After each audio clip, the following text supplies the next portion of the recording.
الاستغفار استفعال من الغفر وأصل الغفر الستر، ومنه المغفر لأنه يستر الرأس من ضربات السيوف والسهام في المعارك. قال رضي الله عنه إن النبي صلى الله عليه وسلم دخل يوم الفتح وعلى رأسه المغفر. فإذا قال العبد أستغفر الله أي يسأل الله عز وجل أن يغفر له ذنبه، وإذا سأل العبد ربه أن يغفر له ذنبه فمعناه أنه يغطي أن الذنب، لأن الذنب إذا غطي كأنه غير موجود. فإذا غفر للعبد ذنبه وستره الله عز وجل عليه في الدنيا والآخرة كأن الذنب لم يكن.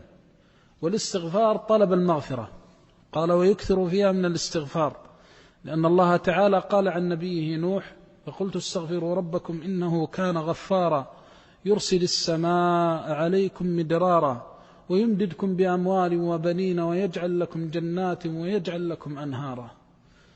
من أعظم الذكر الاستغفار، وأسعد الناس في هذه الدنيا من رزقه الله الاستغفار وكثرة الاستغفار.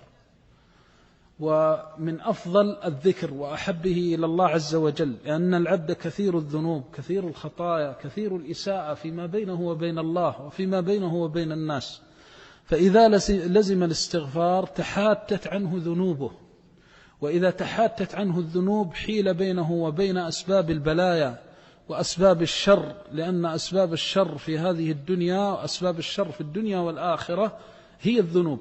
ولذلك لما استفتح النبي صلى الله عليه وسلم خطبته قال ونعوذ بالله من شرور أنفسنا، فشرور النفس وذنوبها وسيئاتها وخطاياها هي التي تحول بين العبد بين خيري الدنيا والآخرة.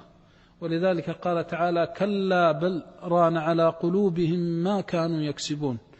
فهذه الذنوب ليس لها دواء أعظم من الاستغفار والرجوع إلى الله عز وجل. والعبد الذي يستغفر ربه يقوى إيمانه ويزداد يقينه ويصلح حاله، بل إن الاستغفار يزيد الله به في قوة البدن وصلاح النفس والروح. ولذلك قال تعالى عن نبيه يزدكم قوة إلى قوتكم، فبين أن الاستغفار سبب في القوة وسبب في ذهاب البلاء الذي يشقى به العبد في دينه ودنياه وآخرته. فإذا سأل ربه أن يغفر واسترحم ربه فغفر الله له الذنب فقد حيل بينه وبين سبب البلاء. فلما كان إمساك القطر من السماء سببه الذنب فينبغي أن يكثر من الاستغفار، وقد بينا وجه ذلك. ولذلك استسقى عمر فما زاد على الاستغفار كما في الرواية عنه إن صحت. وكذلك أيضا كتب عمر بن عبد العزيز رحمه الله إلى البلدان حينما أمرهم أن يستسقوا قال وأمرتهم أن يقولوا كما قال أبوهم آدم ربنا ظلمنا أنفسنا وإن لم تغفر لنا وترحمنا لنكونن من الخاسرين.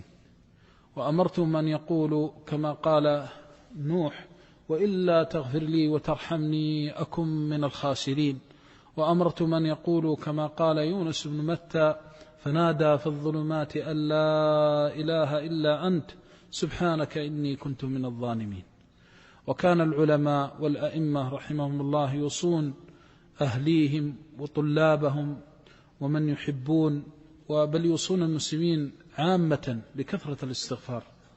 وإذا اشتكى إليك العبد الهم والغم وضيق الرزق والبلاء في الدين أو البلاء في الدنيا فأمره بالاستغفار، وقل له إذا استغفرت الله فاستغفره صادقا، وإذا استغفرت ربك فاستغفره موقنا، فإن العبد إذا صدق مع الله في توبته تاب الله عليه. يأمرهم بالاستغفار لأن سبب إمساك القطر من السماء هو الذنب، وقد قدمنا هذا.